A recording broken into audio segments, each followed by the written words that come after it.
Di sini siapa yang bingung mau pilih antara database MySQL atau MongoDB? Pasti semua orang pernah bingung lah, yang mana harus gue pakai antara MongoDB dan MySQL. Kali ini gue akan bahas perbedaan dan plus minus masing-masing database, dan mungkin kalian yang bingung bisa dapat pencerahan dari video ini. Oke, kita akan bahas dari MySQL dulu. Jadi MySQL ini adalah sebuah database SQL, Structure Query Language, dimana struktur dia adalah database, table, ya, jadi database, table, dan kolom, dan isi-isinya.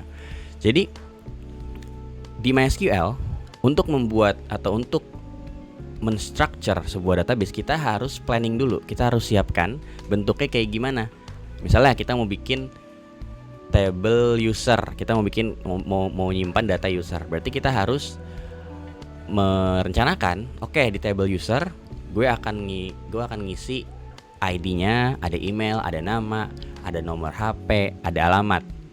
Jadi kita harus planning dulu nih, kita harus rencana dulu nih, di table ini harus nyimpan seperti apa. Dan kita harus bikin skemanya dulu kan. Pada saat tiba-tiba di tengah jalan kita mau ngerubah atau ada data baru yang mau masuk, misalnya kita mau nambahin tiba-tiba jenis kelamin, berarti kita nggak bisa tuh langsung masukin datanya ke table yang udah ada, ke table user, karena di table user belum ada kolom jenis kelamin. Jadinya kita harus merubah dulu kolomnya, kita harus tambahin kolom jenis kelamin, baru kita bisa isi datanya dengan data jenis kelamin. Nah, ini menjadi plus minus bagi beberapa orang, karena bagi beberapa orang ini tuh ribet gitu. Masa setiap kita mau nambah data baru kita harus bikin kolom lagi. Bagi beberapa orang ini ribet gitu, strict banget, terlalu ketat gitu, terlalu nggak fleksibel lah bagi beberapa orang. Tapi bagi beberapa orang ini juga bagus, karena kita jadi tahu nih apa yang akan kita bikin dan kita harus ngisinya tuh seperti ini. Dan semua orang, anggaplah kita nanti kerja tim, jadi tahu bahwa oh, database ini bentuknya seperti ini, kita harus isi seperti dan seperti ini. Nah, jadi plusnya kita bisa lebih terstruktur, terus kita juga bisa lebih perencana, dan tim juga jadi tahu bahwa database bentuknya seperti ini. Nah, minusnya adalah ini jadi nggak fleksibel kalau semakin banyak makin datanya semakin besar. Nah, sementara di MongoDB konsepnya nggak kayak gitu. Di MongoDB itu database, lalu ada yang namanya collection, bukan table. Nah, MongoDB ini data yang tersimpan itu sebenarnya adalah objek. Jadi kita nggak perlu bikin skemanya dulu, kita nggak perlu siapin bahwa ini akan diisi data apa, atau table atau collection ini akan mau bentuknya seperti apa, kolom-kolomnya seperti apa, itu nggak perlu, karena kita bisa langsung aja masukin. Dan saat ada perubahan di tengah jalan, itu kita nggak perlu merubah skemanya, karena kan nggak ada skemanya ya. Jadi kita langsung aja hajar aja dari situ. Langsung misalnya kita punya collection user tadi ya, berarti ada ID, nama, email, nomor HP. Nah, di tengah jalan kita mau nambahin jenis kelamin, ya udah langsung aja tambahin. Nanti data yang lama berarti nggak akan punya jenis kelamin, tapi data yang baru itu punya jenis kelamin. Nah, plusnya adalah itu, plusnya lebih fleksibel, kita bisa masukin di tengah jalan, kita bisa bebas. Kekurangannya adalah bagi beberapa orang ini kurang bagus untuk aplikasi yang misalnya harus terstruktur, harus besar, harus terplanning, harus terencana dengan baik.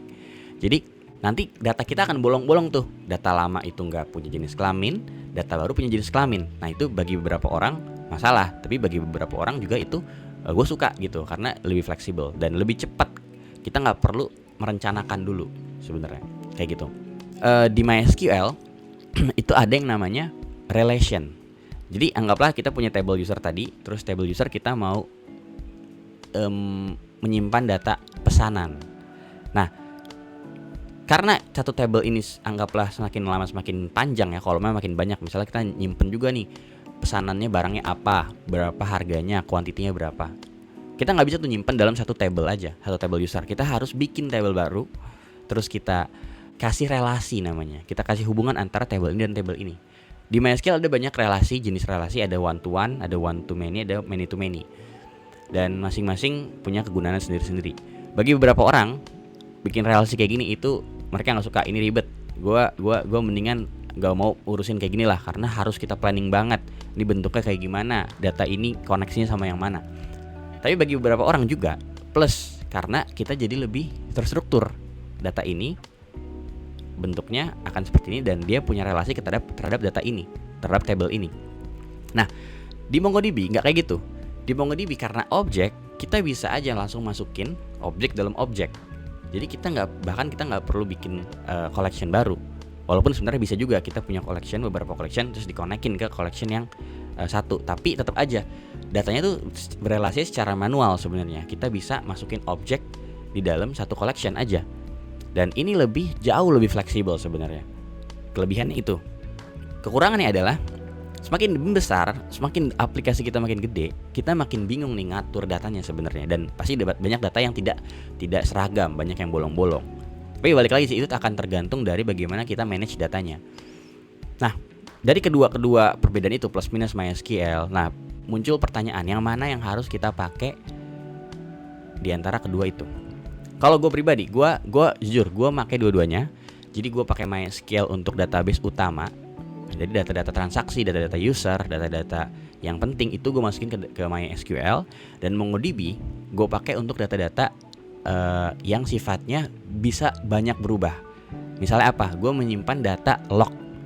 Misalnya history dari user. Misalnya user melakukan login di tanggal segini, user logout, terus user beli pesanan, atau perubahan stok, atau perubahan data. Jadi gue catat semua tuh history dari aplikasinya. Atau misalnya ada transaksi, user beli transaksi tanggal berapa, terus perubahan stoknya dari awalnya berapa menjadi berapa. Nah itu gue simpan di MongoDB. Jadi data-data yang sifatnya logging. Tapi di MySQL gue menyimpan data-data utama gue. Misalnya ada data user, data transaksi, data alamat, data produk. Jadi semua data utama gue simpan di MySQL. Jadi gue campur keduanya dan gue ambil masing-masing kelebihannya. Tapi sebenarnya kalian juga bisa pakai salah satu aja. Misalnya mau pakai MongoDB full ya boleh, mau pakai MySQL full ya boleh juga gitu. Dan balik lagi bagaimana kita manage-nya. Aplikasi yang bagus adalah terserah mau pakai teknologi apa, mau pakai database apa, mau pakai bahasa pemrograman apa. Selama kita bisa manage, selama kita bisa bikin yang bagus, ya udah aplikasi itu akan bagus sebenarnya. Jadi kalian nggak usah bingung, gue harus belajar yang mana, gue harus pakai yang mana. Kalau menurut gue, cobain aja dua-duanya. Dan kalau misalnya kalian bisa menemukan kelebihan dari dua-duanya, bisa dipakai keduanya di barengan ya bisa. Kalian pilih salah satu ya boleh. Tergantung kalian lebih suka lebih strict, lebih terstruktur, atau lebih suka yang lebih fleksibel, lebih dinamis lah gitu. Jadi mungkin kalau diibaratkan analoginya, MySQL itu adalah orang tua yang konservatif, yang sangat ngikutin, harus mengikuti aturan, harus benar-benar rapi, harus benar-benar terstruktur. Nah, MongoDB ini adalah ibaratkan anak muda yang lebih gaul, yang lebih bebas, bisa berubah kapanpun. Tapi kekurangannya dia nggak terstruktur gitu loh. Jadi setiap ada perubahan lebih gampang. Kalian bisa explore MongoDB, MySQL, atau apa DB terserah. Menurut gue yang paling penting adalah bagaimana sebuah aplikasi itu bisa memecahkan masalah yang mau dipecahkan, membantu kehidupan manusia dan menolong sesama. Oke, itu dari gue dan sampai ketemu di video-video berikutnya.